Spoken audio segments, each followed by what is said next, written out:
Stay alert. Let's go.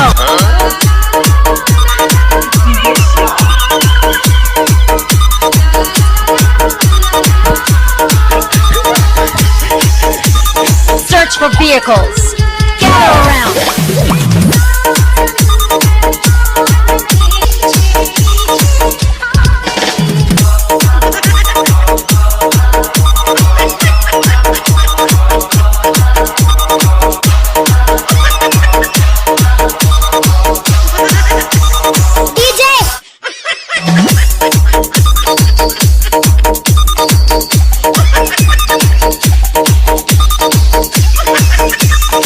Alert.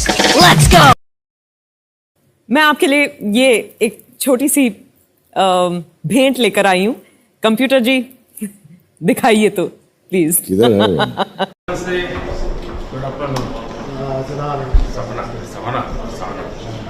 Thanks for this opportunity.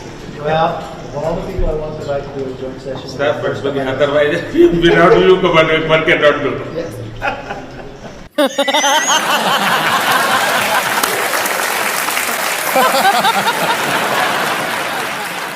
दूसरा वाला computer जी जी एक और भी है। देखें। I believe that investigating in a girl child lifts up the entire family.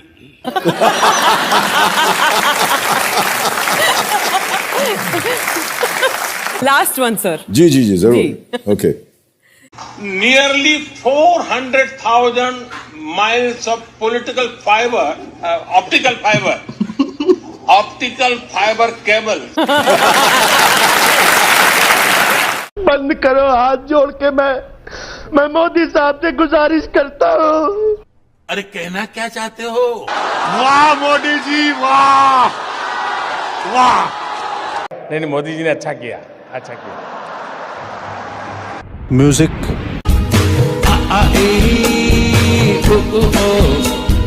मेरा दिल न तोड़ो, टूट के न जाओ मेरी जान, पास मेरे आओ मेरी जान। मैं अंगूठा छाप पढ़ना और लिखना जानूंगा।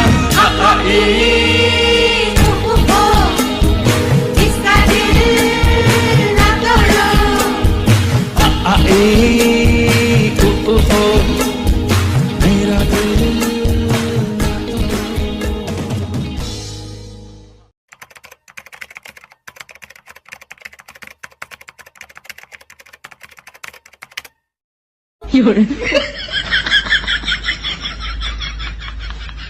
क्या रे उधर के चौकीदारी कर रहा है? बिस्तर के नीचे से करोड़ों करोड़ों रुपये मिल गए।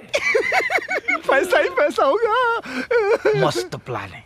ये पैसे किसके हैं? अरे गलती हो गया देवा, गलती हो गया, लेकिन मैं 2-4 दिन में तुम्हारा पैसा दे देगा पक्का। क्या कारण है? तेरा तो गेम बजाना पड़ेगा। बिचौलिए जो चोरी करते थे, ये चोरी मंदिर से नहीं किया रे, चोर के घर से किया। अच्छा ओ भाई साहब, ओ जी कच्चा ले लो। छुट्टे पैसे नहीं है। अरे कच्चा ले लो, बड़ा ठा कच्चा है, ले लो। छुट्टे पैसे नहीं है। अरे ले लो भाई, वो पहनोगे सुपरमैन बन जाओगे, वो पहन के उड़ जाओगे नहीं फटेगा, पहन के लड़ जाओगे नहीं फटेगा, पहन के कुतुब मीनार चढ़ जाओगे नहीं फटेगा, और कुतुब मीनार से नीचे कूद जाओगे आपका सब कुछ फट जाएगा, कच्चा नहीं फटेगा। कभी किसी अमीर को गरीब के पैर पकड़ते देखा था? क्या बात कर रहे रे बाबा? बेईमान लोग गरीबों के घर के बाद चोरी छुपकी से कतार लगाए हैं। कुएं में कछुआ कैसे घूमता है, धीरे धीरे गोल गोल।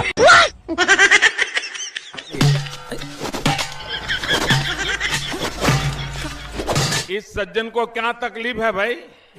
पैरों में सूजन रहती है इनको। तो वैद्य जी ने कहा है कि बर्तन में गर्म पानी में नमक डाल के पैर को सेकिए।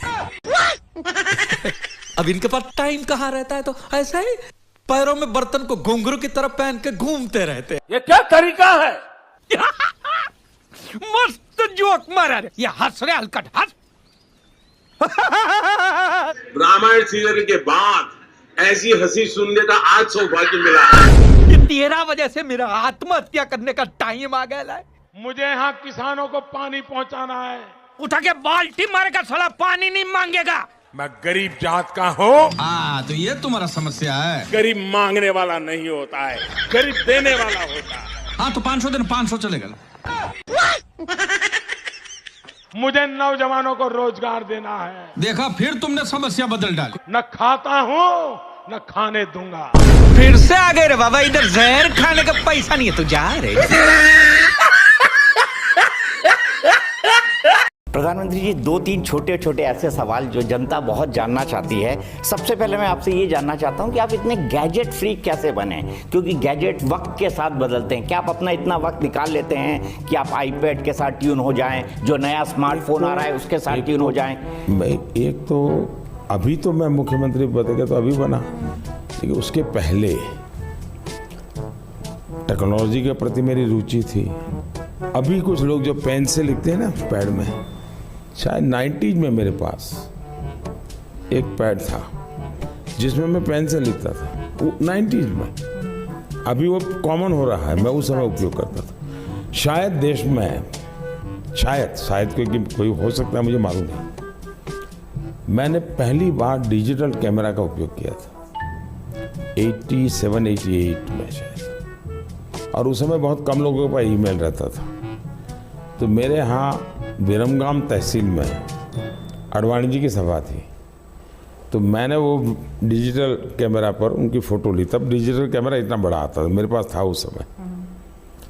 मैंने फ़ोटो निकाली और मैंने दिल्ली को ट्रांसमिट की, और दूसरे दिन कलर फ़ोटो छपी।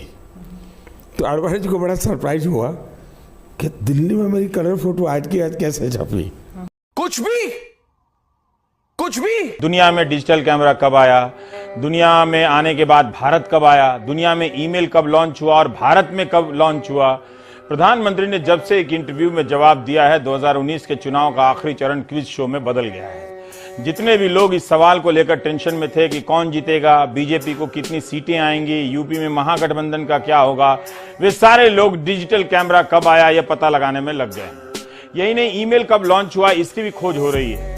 प्रधानमंत्री ने न्यूज नेशन नामक चैनल को दिए इंटरव्यू में कहा है कि शायद देश में हो सकता है, मुझे मालूम नहीं, मैंने पहली बार डिजिटल कैमरे का उपयोग किया था 87-88 में शायद, और उस समय बहुत कम लोगों के पास ईमेल रहता था। तो मेरे यहाँ विरमगाम तहसील में अडवाणी जी की सभा थी, मैंने डिजिटल कैमरे से उनकी फोटो ली। तब डिजिटल कैमरा इतना बड़ा आता था, मेरे पास था, उस समय मैंने फोटो निकाली और मैंने दिल्ली को ट्रांसमिट कर दिया। अब दूसरे दिन कलर छपी तो अडवाणी जी को सरप्राइज हुआ कि दिल्ली में मेरी कलर फोटो आज के आज कैसे छपी। चूंकि प्रधानमंत्री बटुआ नहीं रखते हैं तो डिजिटल कैमरा कैशलेस खरीदा होगा, क्योंकि तब बार्टर सिस्टम तो था ही। हिंदी में इसे वस्तु विनिमय प्रणाली कहते हैं, और ये आज भी है। गांव में हम लोग, बहुत से लोग, अभी भी लोग धान देकर आइसक्रीम खरीद लेते हैं, लेकिन तब क्या क्रेडिट कार्ड या डेबिट कार्ड आ गया था। अब इस तरह से आप प्रधानमंत्री के जवाब पर रिसर्च करेंगे तो उस युग में पहुंच जाएंगे जहां से लौटना मुश्किल हो जाएगा। जितना उन्होंने कहा है उतने का ही रिसर्च कीजिए, और इसलिए रिसर्च करना चाहिए क्योंकि प्रधानमंत्री की बात दूर दूर तक पहुंचती है, लोग उनकी बातों पर विश्वास करते हैं। अगर तथ्य सही नहीं रहे या गलत जानकारी या गलती से निकली जानकारी लोगों के दिमाग में तथ्य बनकर रह जाए, ये ठीक नहीं है। ऐसे ही स्कूलों की हालत अपने आप बहुत बुरी है, खासकर सरकारी स्कूलों में 5वीं का जो छात्र है वो दूसरी की किताब नहीं पढ़ पाता है, और विरोधी और ट्विटर पर जो खलियर लोग हैं वो खूब मजा ले रहे हैं, इसमें खूब तरह के कार्टून बन रहे हैं, मौज मस्ती हो रही है। लेकिन प्रधानमंत्री के विरोधी अहमद पटेल ने ट्वीट कर दिया और लिखा कि यहाँ जहां तक मेरी याददाश्त जाती है, भारत में पब्लिक इंटरनेट सर्विस 1995 में ही शुरू हुआ। मुझे नहीं पता कि 1987-88 में प्रधानमंत्री किसी और कैसे ईमेल भेज पा रहे थे। क्या तारीख को लेकर प्रधानमंत्री की जुबान फिसल गई? कई बार इंटरव्यू में बोलते वक्त चीजें गलत हो जाती हैं, ये हो सकता है। अच्छा होता प्रधानमंत्री ट्विटर हैंडल पर इसे क्लियर कर देते, जो कि लगता है नहीं किया है। प्रधानमंत्री भी विपक्ष को उलझाकर खुश हैं, लगता है कि कम से कम चलो डिजिटल कैमरा और ईमेल पर वो लोग चर्चा कर रहे हैं, फंसे हुए हैं, हम अपना कुछ और काम कर रहे हैं। 31 मार्च 1986 को राजीव गांधी की सरकार में विदेश संचार निगम लिमिटेड VSNL का गठन होता है। भारत में गांधी जयंती के दिन 1991 में VSNL ने ईमेल यानी इलेक्ट्रॉनिक मेल लॉन्च किया। 1991 में नरसिम्हा राव प्रधानमंत्री थे। 21 जून 1991 को ही उन्होंने शपथ ली थी। 24 फरवरी 1992 तक भारत में मात्र 100 यूजर थे ईमेल के, जिन्हें सब्सक्राइबर आप कह सकते हैं। मुंबई में 50 सब्सक्राइबर थे और दिल्ली में 25। जब कुछ संस्थाएं थीं रिसर्च की, जैसे Bhabha atomic research centre, Tata consultancy service, इस तरह के संस्थानों के पास ईमेल था। हमने ये जानकारी 24 फरवरी 1992 के टाइम्स ऑफ इंडिया से ली है। रिपोर्टर के नाम की जगह स्टाफ रिपोर्टर लिखा है। इस रिपोर्ट में बीएसएनएल ने कहा है कि हर महीने 25 नए सब्सक्राइबर जुड़ रहे हैं। सोचिए आज हम कैसे ईमेल खोलते हैं और बंद करते हैं। वैसे एक जानकारी और है, किसी भी ईमेल के साथ पहला अटैचमेंट मार्च 1992 में भेजा गया था। ये अटैचमेंट एक तस्वीर थी। भेजने वाले का नाम नथानियल बोरेनस्टाइन था, जबकि बकौल वो अमेरिका के, जबकि बकौल मोदी वो 87-88 में फोटो अटैच कर दिल्ली भेज चुके थे और आडवाणी जी सरप्राइज हो चुके थे। इस लिहाज से प्रधानमंत्री ने भी ईमेल होने की बात गलत बताई। 87-88 में ईमेल से कैसे अटैचमेंट भेज दिया, जबकि ईमेल आया ही 1992 में। आपने अभी एयर स्ट्राइक का जिक्र किया। मैंने खुद एक सेशन कंडक्ट किया था जिसमें पूर्व सेना के तमाम अधिकारी जो हैं, सेनाध्यक्ष, एयर मार्शल, सब तमाम लोग मौजूद थे। तो उन्होंने भी ये कहा कि भाई रिस्क पॉलिटिकल भी होता है।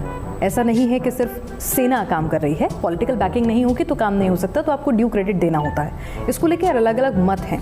लेकिन एक मैं आपसे पूछना चाहती हूँ कि जब पुलवामा हो गया और आपने निर्णय लिया कि हम एयर स्ट्राइक करेंगे, बदला लेंगे, आपके जहन में उस वक्त क्या चल रहा था? क्योंकि पाकिस्तान भी परमाणु शक्ति है, अनस्टेबल नेशन है, वो कुछ भी कर सकता है। तो कुछ डर था मन में कि भाई रिटेलिएट हो सकता है, कुछ गलत हो सकता है। अगर न्यूक्लियर ब्रिंक पर पहुंच गए तो क्या होगा? क्योंकि आए दिन धमकी देते रहते हैं। पहली बात है तो हमारे सामने समस्या थी, उस समय वेदर अचानक खराब हो गया था। बहुत बारिश हुई थी, आपको याद होगा। मैं हैरान हूं, अभी तक देश के इतने बड़े पंडित लोग इतनी मुझे गालियां देते हैं, लेकिन उनका दिमाग यहाँ नहीं चलता है। तो 12 बजे, ये भी मैं पहली बार बोल रहा हूँ, मुझे हमारे अफसरों को क्या लगेगा मुझे मालूम नहीं। तो एक पल हमारे मन में आया, इस वेदर में हम क्या करेंगे, क्लाउड है, जा पाएंगे नहीं जाएंगे। तो बाय एंड लार्ज ओपिनियन ही आया एक्सपर्ट्स का कि साहब डेट बदल दे तो क्या। लेकिन मैंने कहा इतने क्लाउड है, बारिश हो रही है, तो एक बेनिफिट है कि हम राडार से बच सकते हैं। मैंने कहा मेरा रॉ विजडम है, देखिए क्लाउड बेनिफिट भी कर सकता है। तो सब उलझन में थे, क्या करें। देन अल्टीमेटली मैंने कहा ठीक है, क्लाउड है, जाइए, चल पड़े। तो 1:30 बजे हमने मूवमेंट शुरू की। करीब हमारा समय था कोई 2:55 दिमाग में था, इस हिसाब से कि that is the best time. कुछ सैटेलाइट की मूवमेंट भी ध्यान रखनी होती है कि हम उसमें भी ना आए, हाथ लगे। तो ये सारे हिसाब किताब में कोई 2:55 बैठता था। हमारे लोग गए। 3:20 को मुझे रिपोर्ट आया कि साहब सब लोग ठीक ठाक हो गया है। इतने बड़े रक्षा विशेषज्ञ हैं कि उन्होंने सोचा कि ऐसा काम करेंगे, मौसम क्लाउडी है, रेडार पे नहीं आएंगे। 13 मई दिल्ली का आसमान, आसमान में काले घने होने से पहले के ये बादल हल्का हल्का ब्राइट ब्लैक हैं। हमारे कैमरे की नज़र में आते जाते हवाई जहाज, लेकिन क्या बादल होने या मौसम खराब होने से रडार काम नहीं करता है? एयर ट्रैफिक कंट्रोल में काम करने वाले लोग हैरान हैं, हंस भी रहे हैं, लेकिन बोले कैसे? आप जानते हैं कि देश भर में कई जगहों पर रडार स्टेशन बना होता है। रडार स्टेशन से लगातार इलेक्ट्रोमैग्नेटिक तरंगे आसमान की तरफ जाती रहती हैं और वहां मौजूद ज्ञात अज्ञात चीजों से टकराकर वापस लौट आती हैं, जिसे हम टारगेट कहते हैं। इलेक्ट्रोमैग्नेटिक तरंगे लाइट स्पीड की गति से चलती हैं। इससे होता यह है कि जहाज का लोकेशन पता चल जाता है, पता चलता है कि कोई टारगेट आसमान में है, कितनी दूरी पर है और कितने एंगल पर है। प्राइमरी रडार से इतना ही पता चलता है, ये नहीं पता चलता कि विमान कौन सा है, मगर उससे अधिक क्षमता वाले रडार से पता चल जाता है कि विमान दिखने में कैसा है, किसका है। रडार अलग अलग प्रकार के होते हैं, ये भी आप जान लें। मिडिल स्कूल के जितने भी छात्र हैं अलग अलग रेंज के होते हैं। मेरी यह जानकारी बेसिक है, आप दर्शक जो भी इसमें खोट निकालेंगे मैं सुधार करने के लिए तैयार हूं। प्रधानमंत्री को भी बादलों वाले बयान का सुधार कर लेना चाहिए, यह अच्छी बात नहीं है। इंग्लिश में छप के टाइम मैगजीन में वालों को पता चल गया तो बहुत बुरा हो सकता है। वैसे इससे चुनावी संभावनाओं पर कोई असर नहीं पड़ता। आप जितना झूठ बोलें, जितना गलत बोलें, वोट में कोई फर्क नहीं पड़ता। ये बहुत अच्छी बात है भारत के लोकतंत्र में। इस वीडियो के सामने आने के बाद सवाल तो बनता ही है, अगर हम करें तो करें क्या, बोले तो बोले क्या। वाह मोदी जी, वाह वाह वाह। जनता को आप मूर्ख समझना बंद कर दीजिए। इस प्रकार की बचकाना बातें किसी के गले नहीं उतरती। लोग मजाक उड़ाते हैं।